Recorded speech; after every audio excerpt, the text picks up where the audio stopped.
This is Gary Butterfield. This is Cole Rouse. And this is Monster, my podcast. And this is the Corpselight.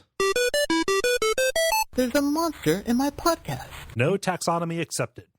Yeah, this is a brand new thing. Yeah. This illustration owns. So good. Yeah. So, and it's like a cooler Will-O-the-Wisp. Like, we liked Will-O-the-Wisp. yes, I think I was a little bit more into Will-O-the-Wisp than you were, but I think that when you were reading about the Will-O-the-Wisp, you were just thinking, man, we should talk about the Corpselight again. I was thinking it was Willow-the-Wisp. And I was like, fuck yeah, Willow Offgood. Yeah, let's like be incredibly off-putting about this movie nobody's seen. Yeah, that's what I was thinking. Yeah. I was just like, I wonder when are we going to get to the Daikini-the-Wisp? But this is a cooler Will-O-the-Wisp. Yes. I think. Pretty much the same thing. Yeah. Like, at least as far as presentation. Like, it's a glowing light. Yeah.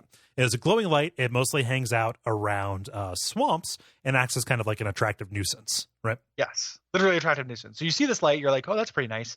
It sidles on up to you. Yeah. You know, it slides into your DMs and it touches the back of your neck and gives you intense ecstasy that is better than anything found on Earth.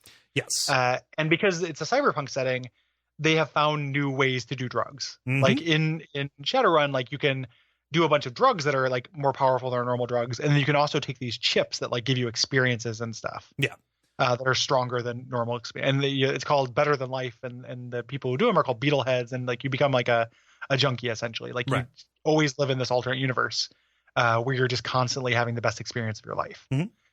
It's better than that. So it is just like turns on all of your pleasure centers. Yeah. And as it is doing that, as it is blissing you out, it is also draining your essence. Yes.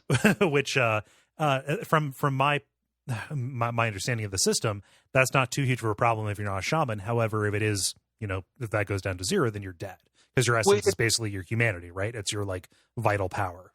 Yes. It starts at 6. And then you have Cyberware has a cost in essence. So you can reduce your essence. So this is like, you can have 6 if you're just a normal person who uses magic, and it will hurt your magic. If you're like, you have like wired reflexes and shit, this thing could kill you really quick. Right. Because you have like a, much, much lower essence. Right. Than that. So pretty spooky. And the flavor is really good in this, like the Shadow Talk part. Yeah, well, because like nobody's ever seen like one of these things, like a body.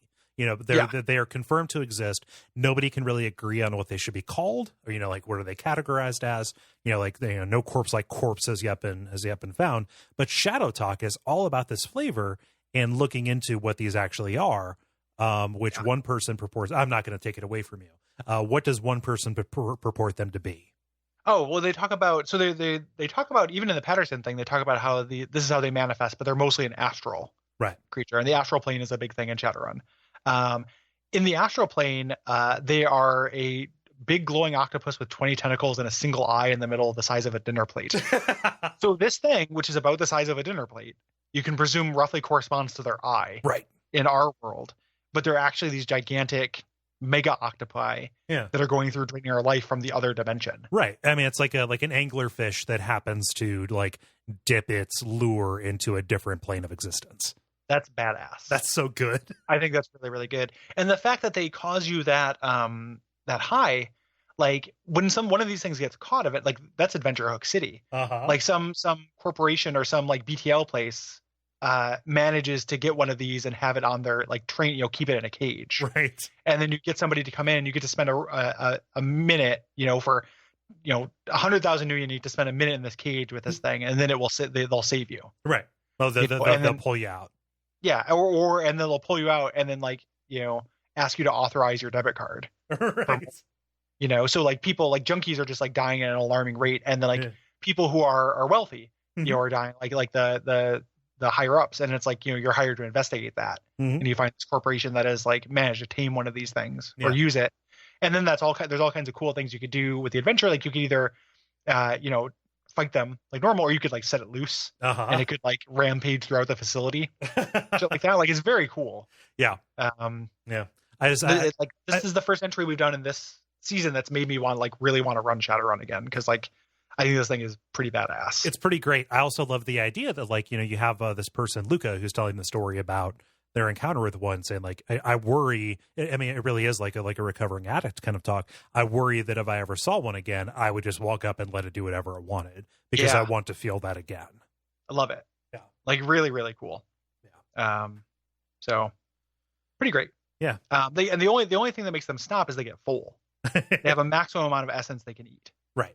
You know, and then they I don't know, go take a nap and put on a Simpsons or something. Yeah. I also love the idea of like a Corpselight that is raised in captivity, but also like raised in order to provide this service to the point where it doesn't have any like regulation on how much essence it can take in. And so it frequently overeats, and that causes well, I'm serious. Like it doesn't know when to stop, and that causes it to get even more unpredictable until finally, like it hits the mother load, drains, and then explodes in a blast of astral energy that like that like causes all the psychic aware people to, around there to like just get nosebleeds or have their brain explode out their ears like party favors. Pass out. I was thinking about when you said they didn't know when to stop. I was imagining Facebook in the future and someone posting a picture of their fat Corpselight and then just the insufferable chain of people calling them out for abuse in the comments, which happens anytime anyone has ever posted a fat dog or cat online. It's just people those brave citizens who decide to tell you that your animal is fat and that you're awful. Yeah, cool. Yeah, cool. Yeah, good way to behave, guys. It's this is taking us further away from a joke that we can end on, but this might not end on a joke. This is too adventure hooky, right? Because the idea of raising these things in captivity is very doable. Like, the way the astral plane works is you can't move through living objects on the astral plane. So all you need to do is have a room that's covered in ivy, So like, just imagine that as on the inside, and just imagine like a visual of that. Like you walk into a room, there are plants everywhere. Yeah. The walls are covered with ivy. It's like a natural Faraday cage for these things. Yeah. And then just a light slowly fades. Your organic just gets slowly cooler. Like I want to make this into an SCP and then make one of those terrible SCP games. Brought to you by our backers at patreon.com/Duckfeed.tv.